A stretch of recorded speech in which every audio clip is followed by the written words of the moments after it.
আসসালামু আলাইকুম এভরিওয়ান, আশা করছি সকলে ভালো আছেন। না আজকে আমি আপনাদের সাথে শেয়ার করব আলু এবং মটরশুঁটি দিয়ে কিভাবে নাস্তা তৈরি করা যায়, সেটাই আজকে শেয়ার করে দেখাবো। আশা করছি আপনাদের সকলের কাছে আমার আজকের সহজ রেসিপি ভালো লাগবে। আর আমার আজকের সহজ রেসিপি যদি ভালো লেগে থাকে তাহলে অবশ্যই আমার চ্যানেলটিকে সাবস্ক্রাইব করে পাশে থাকা বেল আইকনে ক্লিক করে নোটিফিকেশন অল করে রাখবেন, তাতে আমার সমস্ত নিত্য নতুন রেসিপির ভিডিও পেয়ে যাবেন। আর এই নাস্তাটি বানাতে কিন্তু মাত্র 10 থেকে 15 মিনিট সময় লাগবে, খুব বেশি কিন্তু সময় লাগবে না। তো চলুন দেখে আসি আলু এবং মটরশুঁটির নাস্তা কিভাবে তৈরি করব। তো তার জন্য আমি এখানে দুটো আলু আর হলো হাফ কাপ আমি মটরশুঁটি নিয়েছিলাম। নিয়ে খুব সুন্দর করে ধুয়ে তারপর আর কি পরিমাণ মতো পানি দিয়ে সিদ্ধ করে নিব।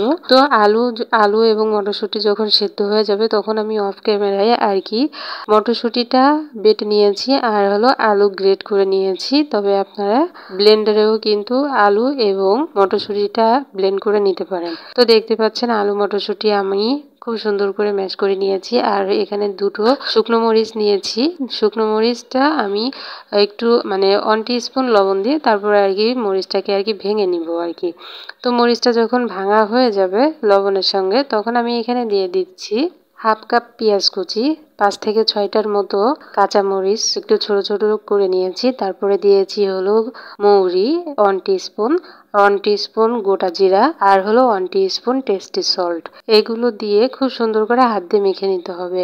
আর আমি গোটা মৌরি দিয়েছি আর হলো গোটা জিরা দিয়েছি। এটা খুবই এই দুটো জিনিস দিলে আপনারা নাস্তা যখন খাবেন তখন দাঁতের নিচে যখন জিরা এবং মৌরিটা পড়বে তখন কিন্তু খুব সুন্দর একটা ঘ্রাণ বেরোবে এবং খুব ভালো সুন্দর লাগবে আর কি, খেতে খুব ভালো হবে, অনেক মজা হবে। তার জন্য আমি দিয়েছি। আর তবে আপনারা বাটাটাও কিন্তু দিতে পারবেন। তারপরে আমি খুব সুন্দর করে হাত দিয়ে মেখে নেওয়ার পর দিয়েছি 1 টিস্পুন হলুদের গুঁড়া আর হলো 2 চামচ আমি এখানে দিয়েছি হলো শুকনো চালের গুঁড়া। তবে শুকনো চালের গুঁড়ার পরিবর্তে আপনারা আটা অথবা বেসনটাকেও কিন্তু দিতে পারেন। তো আমি হলুদের গুঁড়া এবং চালের গুঁড়িটাকে দিয়ে খুব সুন্দর করে আর কি মেখে নিব। একটু মেখে নেওয়ার পর এখানে দিয়ে দিব হলো একটা ডিম।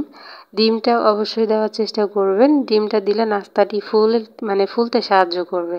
তো ডিম দেওয়ার পরে আমি খুব সুন্দর করে আর কি মেখে নিব। মেখে নেওয়া যখন হয়ে যাবে তখন আমি 10 থেকে 5-10 মিনিটের মতো আর কি রেস্টে রেখে দিব। তবে আপনারা ইনস্ট্যান্টেও কিন্তু এটা বানাইতে পারেন, রেস্টে দেওয়ার কোনো প্রয়োজন নাই। তবে আমি চালের গুঁড়িটি দিয়েছিলাম এই জন্য আমি একটু রেস্টে রেখেছিলাম। তো আমি 10 মিনিট পরে চলে এসেছি চুলায় একটা কড়াই বসিয়ে দিয়ে আমি পরিমাণ মতো তেল দিয়ে দিয়েছি। এখানে তেল দিয়ে আর কি গরম করে নিতে হবে, পর্যাপ্ত পরিমাণে গরম করে নিতে হবে। তো আমি নাস্তার একটু সাইড থেকে আর কি দিয়ে দিচ্ছি, যে আসলে দেখছি যে তেলটা কতটুকু গরম হয়েছে। তো তেলটা যখন পরিমাণ মতো গরম হয়ে যাবে তখন আমি এখানে ছোট ছোট বলের মতো শেপ করে তারপর আর কি তেলের মধ্যে দিয়ে দিচ্ছি। তবে আপনারা চাইলে যে কোনো শেপের কিন্তু তৈরি করে নিতে পারবেন, তাতে কিন্তু কোনো সমস্যাই হবে না। তো দেখতে পাচ্ছেন আমি বেশ কিছু নাস্তা দিয়ে দিয়েছি তেলের মধ্যে। এখন খুব সুন্দর করে আর কি এক পিঠ যখন হয়ে যাবে তখন আর এক পিঠে উল্টিয়ে আর কি ভেজে নিতে হবে। নাস্তাটি উপর থেকে একদম মুচমুচে এবং ক্রিস্পি হবে আর ভিতরে কিন্তু নরম থাকবে, তবে সিদ্ধ হয়ে যাবে কিন্তু, এটাতে আবার ভয়ের কোনো কিছু নাই। আর নাস্তাগুলো কিন্তু ফুলে একদম ডাবল হয়ে গেছে, আপনারা কিন্তু দেখতে পাচ্ছেন এরই মধ্যে। আর নেড়ে চেড়ে তারপরে আর কি নাস্তাগুলোকে হয়ে নিতে হবে। তো দেখতে পাচ্ছেন আমার নাস্তাগুলো কিন্তু হয়ে গেছে। এরকম কালার করে নিতে হবে, উপর থেকে এরকম কালার করে নেবেন। আর নাস্তাগুলো কিন্তু ফুলেছে, আপনারা কিন্তু দেখেই বুঝতে পারছেন। তো ডিমটা অবশ্যই দেওয়ার চেষ্টা করবেন, ওকে। আর বাড়িতে অবশ্যই ট্রাই করবেন। নাস্তাটি কিন্তু অসম্ভব মজা হয়েছিল। যে যেখান থেকে দেখছেন অবশ্যই আমাকে একটু সাপোর্ট করে সাথেই থাকবেন। তো আমার এক ধাপ নাস্তাগুলো কিন্তু হয়ে গেছে, আমি নাস্তাগুলো তুলে নিয়েছি। তারপর আমি একে একে সম্পূর্ণ নাস্তাগুলোকে আর কি ভেজে নিব। আর তেলের মধ্যে যে ফেনা ফেনা দেখা যাচ্ছে এটা কিন্তু ডিমের জন্য। নাস্তার মধ্যে যে আমি ডিম দিয়ে দিচ্ছিলাম সেই ডিমের জন্য আর কি ফেনা ফেনা দেখা যাচ্ছে তেলটা। তো এখানে ভয়ের কোনো কিছু নেই। তেলটা যখন একদম পুরোপুরি ঠান্ডা হয়ে যাবে তখন কিন্তু আবার তেলটা আগের পর্যায়ে চলে আসবে, তাই ভয়ের কোনো কিছু নাই।